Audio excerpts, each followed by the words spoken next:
السلام عليكم ورحمة الله. السلام عليكم ورحمة الله. بسم الله الرحمن الرحيم. الحمد لله رب العالمين. اللهم صل على سيدنا محمد وعلى آل سيدنا محمد. السلام عليكم ورحمة الله وبركاته. Waalaikumsalam. Alhamdulillah, dalam kesempatan ini saya bersama Abi Amir. Kita bersama-sama membicara sedikit nasihat-nasihat persiapan untuk menyambut bulan suci Ramadan. Abi, saya pernah baca dalam satu hadis, ada satu bulan, syahrun yaghfulu anhu kathirun minan nas, ma baina Rajab wa Ramadan. Ada satu bulan terjepit antara Rajab dan Ramadan, cukup banyak orang yang melalaikannya. Benar. Itu yang dimaksud bulan Sya'ban. Bulan Sya'ban. Dan saya pernah baca bulan Sya'ban yusamma Syahrul Qurra. Bulan Sya'ban disebutkan sebagai bulan Al-Qurra. Apa maksudnya Al-Qurra? Orang yang selalu membaca Al-Quran, Ahlul Quran lah. Berarti saya mengambil makna membaca dan memperhatikan Al-Quran bukan hanya di bulan Ramadan. Benar. Tapi mulai dari bulan Sya'ban. Karena bulan Sya'ban termasuk bulan yang barakah, bulan yang penuh dengan karunia-karunia. Di antaranya ulama as-salafus salih, orang-orang terdahulu kita selalu memperhatikan Al-Quran mulai dari bulan Sya'ban, supaya mereka sudah terbiasa mengkhatam berkali-kali dan juga sudah terbiasa memberi perhatian kepada Al-Quran sebelum masuk ke Ramadan. Tinggal begitu masuk Ramadan bukan akan baru mulai, tapi mereka akan melanjutkan, sudah menikmatinya. Sedangkan banyak zaman sekarang bisa masuk Ramadan bahkan sampai habis Ramadan, tapi sayang sekali tidak dapat mengkhatam Al-Quran ataupun membaca Al-Quran walaupun sedikit. Jadi gini Syekh, para pendahulu kita itu benar-benar mempersiapkan Ramadan itu sejak sebulan sebelumnya. Bahkan Nabi sudah memberikan aba-aba, sekalipun memang riwayat hadisnya banyak orang mempertentangkan, tapi tanda-tanda ini memang sudah kelihatan gitu bahwa Rasulullah menyampaikan khutbah, qad adhallakum syahr Ramadan, syahrul mubarak, telah nampak rindangnya Ramadan.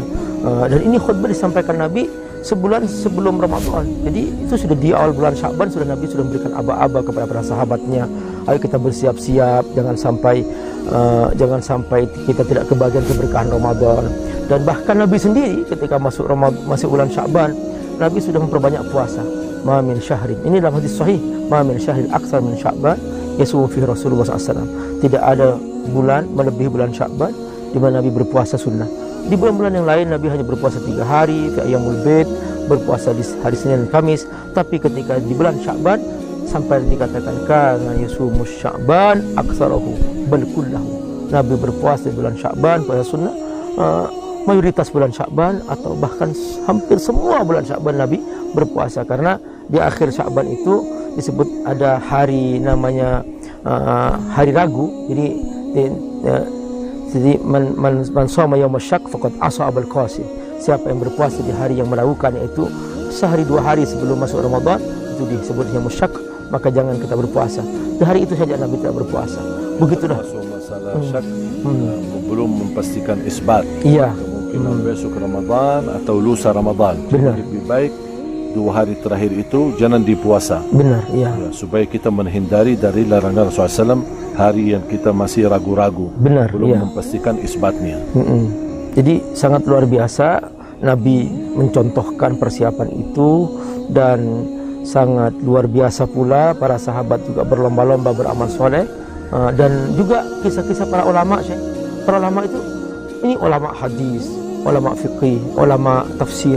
Mereka itu minta izin ke murid-muridnya. Itu sudah sejak bulan Sya'ban sebelumnya itu mereka sudah minta izin, sudah siap-siap masuk bulan Al-Quran. Kami akan khususkan untuk Ramadan. Maka kami mohon maaf, kami tidak bisa melakukan pengajian.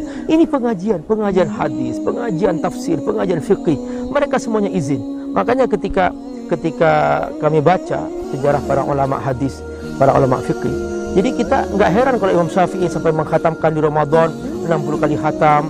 Dan memang karena mereka mengkhususkan diri untuk Al-Quran di bulan Ramadan itu. Jadi seperti yang Syekh ceritakan bahwa punya pengalaman, kita saja yang hidup di zaman ya sudah sedikit keberkahan masih bisa menghatam Quran selama 10 jam gitu kan. Imam Syafi'i apalagi hidup di zaman berkah, hidupnya berkah, ilmunya berkah, semuanya berkah, maka Allah mudahkan untuk menghatamkan sehari 2 kali. Itu tidak mustahil gitu. Bahkan ketika Abi membaca kisah-kisah para ulama sebelumnya, Abi sempat membuka namanya kitab Tahdhibul Kamal karya Imam Al-Mazzi, dan di situ para perawi hadis dikisahkan tentang gimana akhlak mereka dengan Al-Quran di Ramadan. Abi pernah membaca kisah Imam Ad-Dhuhak. Beliau mengatakan bahwa kuntu usabiqu Syafi'i, aku ingin berlomba seperti Imam Syafi'i membaca Quran. Fa aqra'u Quran fi Ramadan, aku membaca Quran di Ramadan. Fama khatamtu illa 59 khatmah. Ternyata aku hanya mampu menghatamkan 59 kali khatam. Lalu kemudian kata Imam Ad-Dhuhak, mungkin aku kurang sungguh-sungguh. Begitu masuk Ramadan berikutnya dia mencoba lagi, ingin menghatam 60 kali. Ternyata enggak berhasil. Lalu ternyata dia hanya mampu menghatamkan 59 kali khatam. Setelah berkali-kali mencoba, Imam Ad-Dhuhak mengatakan, la'anallahu ta'ala khusus dzalika lisyafi'i. Jangan-jangan hanya Imam Syafi'i yang mampu 60, aku hanya mampu 29 kali khatam. Artinya apa? Ulama hadis berlomba-lomba semuanya. Mereka meninggalkan minta izin ke murid-muridnya untuk mengkhususkan diri dengan Al-Quran sampai menghatamkan 59 kali khatam, 60 kali khatam. Seperti ini mereka mempersiapkannya. Ternyata sejak sebelum Ramadan, sebulan Sya'ban mereka sudah mempersiapkan dengan sungguh-sungguh sampai akhirnya masuk Ramadan mereka sudah maksimal. Ini yang bisa dikatakan ulama yang sudah mempersiapkan diri, sedangkan ulama ini sepanjang harinya, sepanjang tahunnya, sepanjang umurnya berisi kebaikan, isi ilmu, isi. Gimana kira-kira kita orang yang isi setiap hari dosa, maksiat, kebungkaran? Ya Allah. Berarti kita lebih pantas mempersiapkan diri. Benar. Rasulullah SAW mencontohkan di bulan Sya'ban, Rasulullah SAW hampir di beberapa riwayat, hampir kata Rasulullah SAW disebutkan sambil sempurnakan puasa di bulan Sya'ban, sampai hampir sempurna. Saking seringnya puasa Rasulullah di bulan Sya'ban. Ini Rasulullah sudah mencontohkan untuk berpuasa di bulan Sya'ban, untuk mempersiapkan diri supaya tidak kaget. Kita ini Rasulullah sudah istilah manusia yang termulia, manusia yang teragung, begitu menunjukkan contoh yang baik. Bagaimana diri kita sendiri? Sampai kata Siti Aisyah radhiyallahu anha, karena sepanjang tahunnya dia menurusi Rasulullah SAW, urusi rumah, urusi keluarga. Kata Siti Aisyah, saya juga mengganti puasa di bulan Sya'ban. Ketika dia qada masih ada hutang yang belum terbayar di bulan Sya'ban. Sedangkan ada banyak jamaah suka malas, nunda qadanya, mungkin karena hamil, dia masih tidak berpuasa ketika dia hamil, atau karena dia menyusui anaknya, atau karena dia misal karena sakit di Ramadan sebelumnya, banyak ada hutang-hutang yang belum terbayar. Makanya ketika dia masuk Sya'ban semestinya dia bersungguh-sungguh untuk membayarnya, tapi ternyata dia tidak membayar sampai kehabisan Sya'ban dan masuk Ramadan. Ini gimana bisa kita mengingatkan? Siti Aisyah aja, istri Rasulullah, dia berkata, aku bersungguh-sungguh memperkesempatan untuk ganti dan qada di bulan Sya'ban.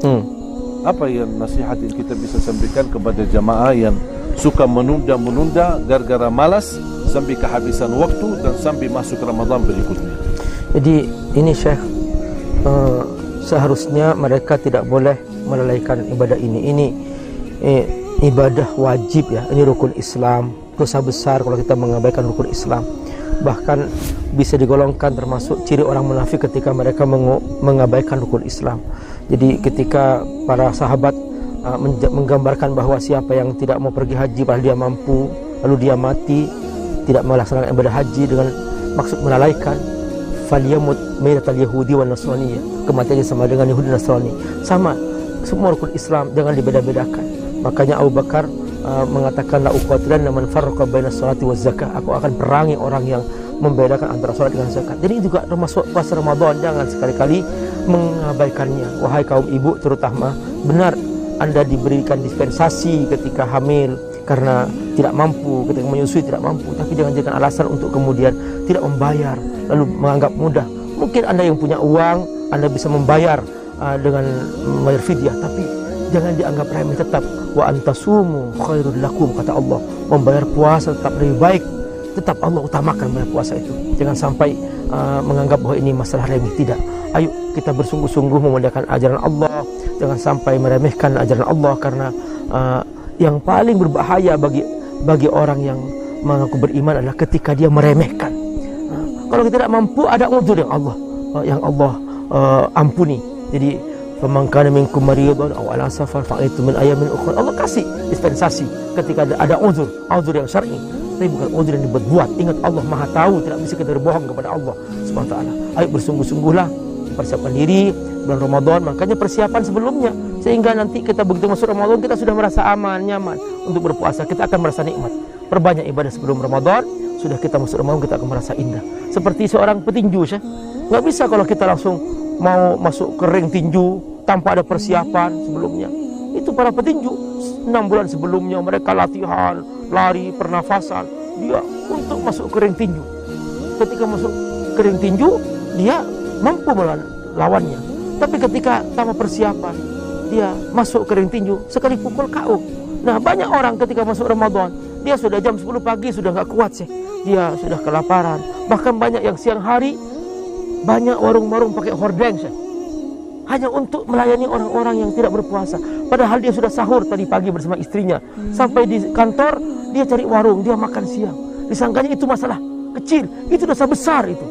Jangan diabaikan itu masalah puasa. Jangan dianggap aku bayar nanti setelah Ramadan. Bukan masalah membayarnya. Ketika Anda tanpa uzur meninggalkan puasa Ramadan, maka itu dosa besar, sekalipun Anda membayar setelah Ramadan. Termasuk kesengajaan ya. Dengan kesengajaan, iya. Meninggalkan perintah. Makanya kita harus berhati-hati, jangan sampai kita termasuk orang-orang yang meremehkan. Beralasan anak dah enak sama kawan-kawan, orang kantor lagi pada makan, anak apalagi saya merasa hari ini lemas, aku tak kuat karena alasannya lupa sahur atau apa-apa sajalah.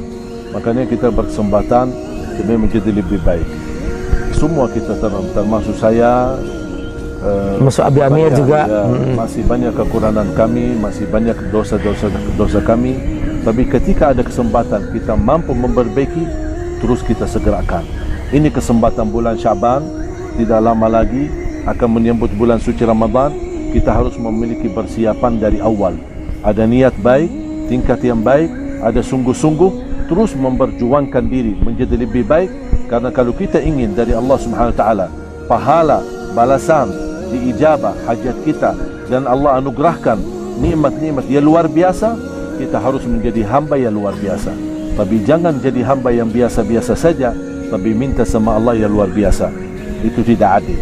Makanya kita harus yang luar biasa agar dapat dari Allah yang luar biasa dunia dan akhirat. Masya Allah. Semoga Allah berkahi anda semua, dan semoga kita terus bersemangat untuk menjadi ahlul Quran, menjadi ahli ibadah, mencintai salat, mencintai tahajud di bulan Syaban, agar memiliki persiapan mental, kekuatan lahir dan batin menyambut bulan Ramadan menjadi enteng dan semuanya lancar, semuanya mudah, dan semuanya insya-Allah diridhai Allah Subhanahu wa taala, dan semoga amal ibadah kita semua diterima di sisi Allah, tidak ada di antara kita yang sia-sia. Semoga pertemuan ini saya sama Abi Amir mengucapkan terima kasih, jazakumullahu khairan. Semoga bermanfaat. Sampai bertemu di video berikutnya, mudah-mudahan insya-Allah sama-sama mendapatkan keberkahan dari Allah Subhanahu wa taala. Jazakumullahu khairan. Akhirul kalam, subhanakallahumma wa bihamdika asyhadu an la ilaha illa anta astaghfiruka wa atubu ilaik. Assalamualaikum warahmatullahi wabarakatuh.